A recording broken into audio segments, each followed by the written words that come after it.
হে guys, আসসালামু আলাইকুম। Welcome back to my YouTube channel. আশা করি আপনারা সকলে ভালো আছেন। আলহামদুলিল্লাহ, আমিও ভালো আছি। আজকে আপনাদের জন্য একটি শীতকালীন পিঠা নিয়ে হাজির হয়েছি। শীত মানেই বাহারি রকমের পিঠা তৈরির আয়োজন। তো আমার থাম্বনেল দেখে ইতিমধ্যে আপনারা বুঝেই গিয়েছেন। আজকে আমি আপনাদের খুবই সহজ উপায়ে ঝাল ভাপা পিঠা বানিয়ে দেখাবো। অনেকেই মিষ্টি খেতে পছন্দ করে না বা মিষ্টি খাওয়া বারণ, তাদের জন্যই আজকে এই রেসিপিটি।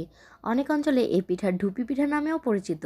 তবে চলুন বন্ধুরা, পিঠার পুর তৈরির জন্য কী কী উপকরণ লাগবে তা দেখে নেওয়া যাক। এখানে আমি ধনে পাতা এবং 2টি কাঁচামরিচ কেটে নিয়েছি। 2টি বড় সাইজের পেঁয়াজ হালকা ভেজে নিয়েছি। 2 টুকরো রান্না করা মুরগির মাংস এভাবে ছিঁড়ে নিয়েছি।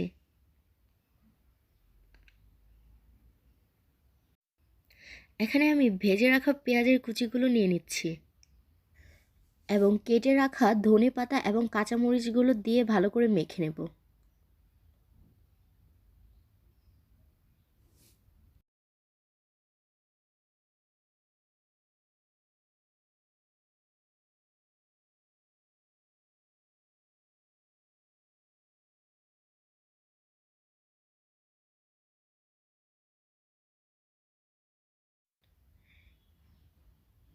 এ পর্যায়ে আমি মুরগির মাংসগুলো দিয়ে দিলাম এবং ভালো করে মেখে নেব। এখানে আমার ঝাল পুর তৈরি করা প্রায় হয়ে গিয়েছে।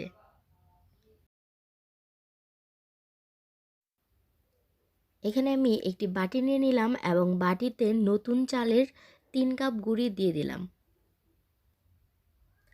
আপনারা চাইলে চালের পরিমাণটা কম বা বেশি নিতে পারেন। যেহেতু আমার পরিবারের সংখ্যা কম, সো আমার 3 কাপ চালেই হয়ে যাবে।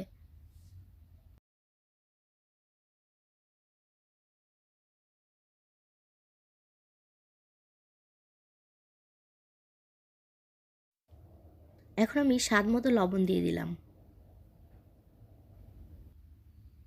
এখন অল্প অল্প করে পানি দিয়ে মেখে নেব। আগেই বেশি পানি দেওয়া যাবে না, অল্প অল্প করে দিয়ে মেখে নেবেন।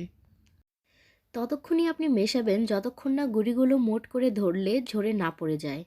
গুঁড়িগুলো মোট করার পর যদি একটি গোলাকার আকার ধারণ করে, তখনই বুঝতে পারবেন গুঁড়িটা ভাপা পিঠা বানানোর জন্য প্রস্তুত হয়েছে।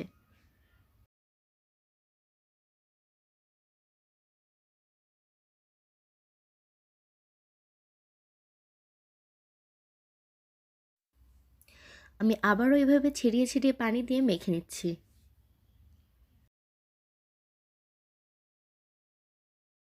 গুঁড়িগুলো প্রায় মাখানো হয়ে এসেছে।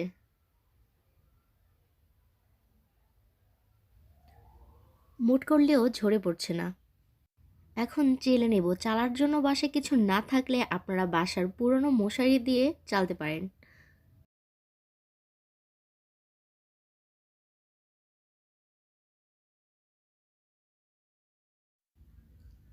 চেলে নেবার পর এরকম সুজির মতো হবে। দেখুন কতটা ঝরঝরে হয়েছে। এখন আমি একটি ছোট বাটিতে সামান্য পরিমাণের গুঁড়ি নিয়ে এভাবে দিয়ে দিলাম। এরপর এতে পুর বা ভর্তা এভাবে দিয়ে দেব।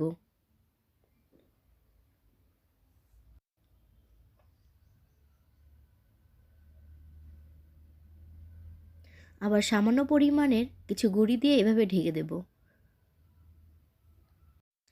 আমি এখানে একটি মশারির কাপড় দিয়ে ঢেকে দিয়েছি। আপনারা চাইলে পাতলা কাপড় ভিজিয়েও ঢেকে দিতে পারেন।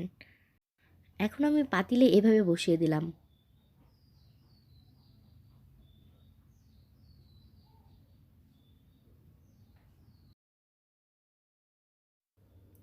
একইভাবে আমি আবারও দিয়ে দিচ্ছি। যেহেতু আমার এখানে পাতিলটিতে একই সময়ে 3টি পিঠা তৈরি করা যায়, তার জন্য আমি আরও 2টি বানিয়ে নিচ্ছি। পাতিলটিতে আমি আগেই পরিমাণ মতো পানি দিয়ে দিয়েছিলাম। আপনারা অবশ্যই পানি দিয়ে দিবেন। আর অবশ্যই খেয়াল রাখবেন পানি যেন না শুকিয়ে যায়, তবে পুড়ে যাওয়ার সম্ভাবনা থাকে। আমি আরও একটি পিঠা এখানে দিয়ে দিচ্ছি।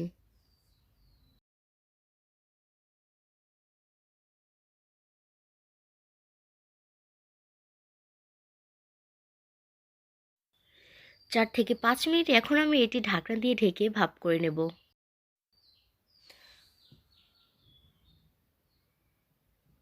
পিঠাগুলো আমার প্রায় সিদ্ধ করা হয়ে এসেছে। এ পর্যায়ে আমি একে একে খুবই সাবধানতার সাথে নামিয়ে নেব।